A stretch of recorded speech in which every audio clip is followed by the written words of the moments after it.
Over the weekend, as many as 29 people lost their lives in Mumbai in house and wall collapse incidents, raising questions on the approach of the civic body and the state when it comes to dilapidated buildings. Myrna has now accessed pre-monsoon survey of dangerous buildings, which was conducted in 2021. Here is a startling figure. In the survey, as many as 407 buildings were marked dangerous, but only 150 were either demolished or vacated. Disha Shah is tracking this story for us. We'll try and go across to Disha in just a bit. But remember, this is a case of maximum city with maximum apathy, and that is what we are tracking here to look at this staggering figure that is in front of us of 407 dangerous buildings, which means there are more dilapidated structures out there waiting to collapse, and only 107 of them have been vacated. It's very clear that the structures that have collapsed under the fresh showers are under this category of dangerous precarious structures, which either should have been demolished or at least vacated.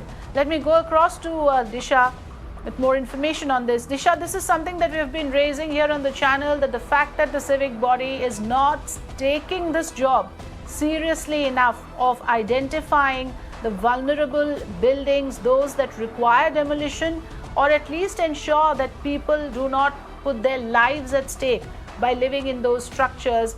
More incidents of collapse now indicate that perhaps there are more such incidents only waiting to happen unless something is done immediately.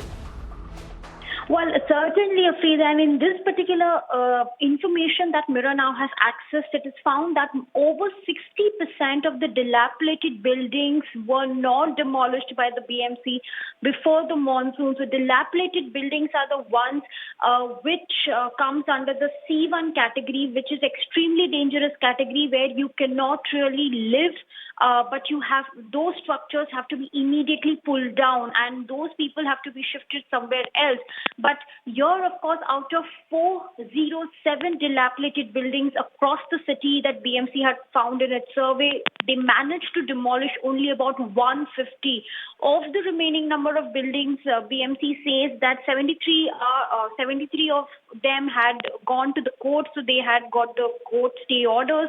As far as for the other residential buildings are concerned, people were not ready to vacate it despite cutting off the electricity and water supply. So in such a scenario, BMC turns helpless is what the reason is that they are claiming at this point. But this is one of the biggest concern, Afrida, because this is not the very first time when BMC does such kind of surveys. Yes. Every year before monsoon, they do this pre-monsoon survey. They check for the extremely dangerous buildings which where it is not safe for the people to live. But despite demolishing all of those structures, BMC hardly manages to demolish 30 or 40% of the structures every single year.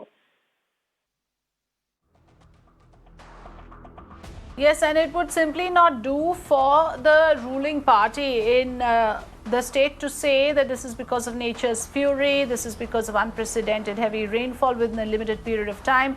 All those excuses actually doesn't work after what we have just disclosed about this report being very much there about the number of dangerous structures which have not been demolished. The people have not been moved to safety, which means that these are tragedies that could have been averted. Thanks for joining us, Disha.